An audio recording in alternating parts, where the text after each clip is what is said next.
Hello everyone, welcome to Cookery MC2. I'm Rosalina A. Santos, your subject teacher. In this session of Module 1 Part 1, we will be learning processing tools, the mixing tools, the sieving tools, the measuring tools, the different kitchen tool set, and the different kinds of knife. Happy learning! In this lesson, kitchen tools equipment and utensils familiarization, we have two objectives. Number one, we'll have to identify the various kitchen tools equipment and utensils in the kitchen and explain the uses of kitchen tools and equipment. We have the processing tools. Under the processing tools, we have processing tools by hand and processing tools by machine. Examples of processing tools by hand is the grater. It is used to grate, shred, slice, and separate foods such as carrots, cabbage, and cheese. It is invented by François Bouillet in 1540s, originally to grate cheese. Another example is the mortar and pestle. These are implements used during the ancient times to prepare ingredients or substances by crushing and grinding them into fine paste. Mortar is a bowl typically made of hardwood, metal, ceramic, or hard stones such as granite. Pestle, it is a heavy and blunt club-shaped object to press and rotated until the desired texture is achieved. If you want to have quickly and evenly slicing your fruits and vegetables, Mandoline is a powerful tool to have in your kitchen. Another example is the potato masher. It is a powerful tool to be used when making mashed potato. Potatoes mashed using the potato masher tend to be fluffier and lighter compared to other mashing methods because the device reduces the cell damage to the potato. Another tools is the measuring tools. These are the tools used to measure the ingredients accurately. Example is the measuring cups. Measuring cups can be in the form of 1/4 cup, 1/3 cup, 1/2 cup, and 1 cup. These are the tools that you must have in the kitchen. They ensure that every recipe is a success by allowing you to easily measure the right amount of ingredients. Next, the measuring spoons. Measuring spoon, it is a spoon used to measure an either amount of an ingredient, either liquid or dry when cooking. Measuring spoons may be made of metal, plastic, and other materials. They are available in many sizes, including the teaspoon and the tablespoon.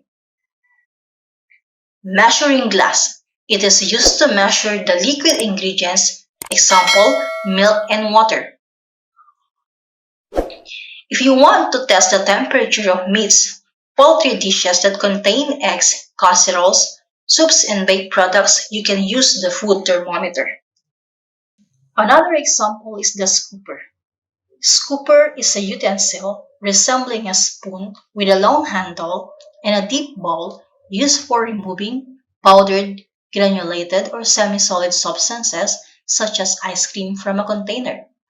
The powder is packed in tubs which a measuring scoop is provided. Another example is the electronic scale. It weighs an item when it is placed on its tray.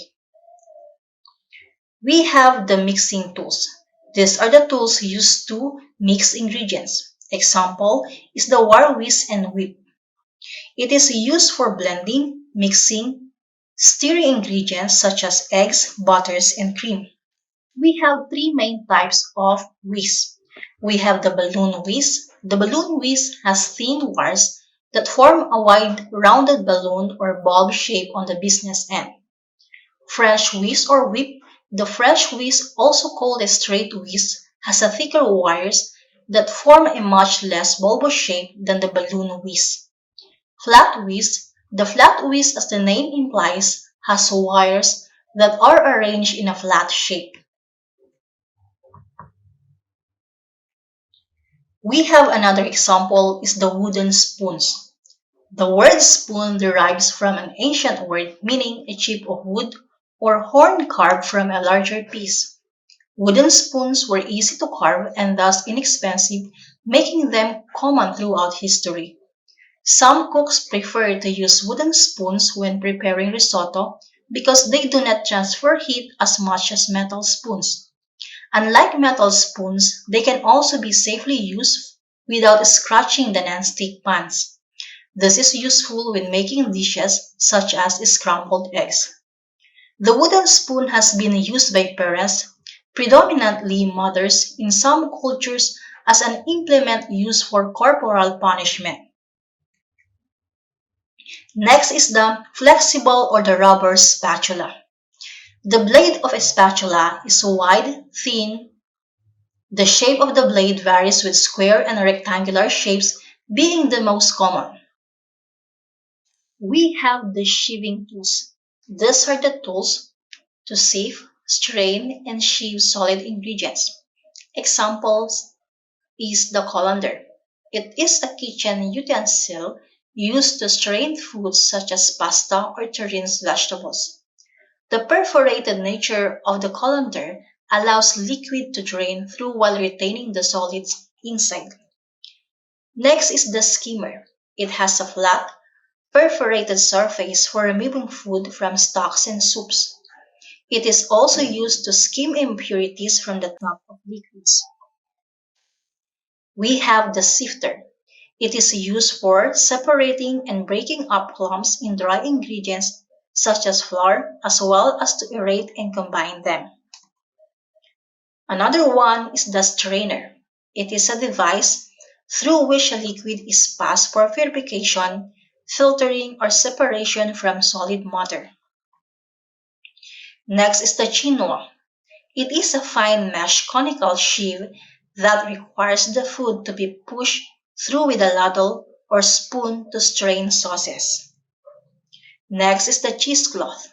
It is a cloth in double thickness for straining fine particles from the stocks or cooking liquids. We have the kitchen tool set. We have the ladles.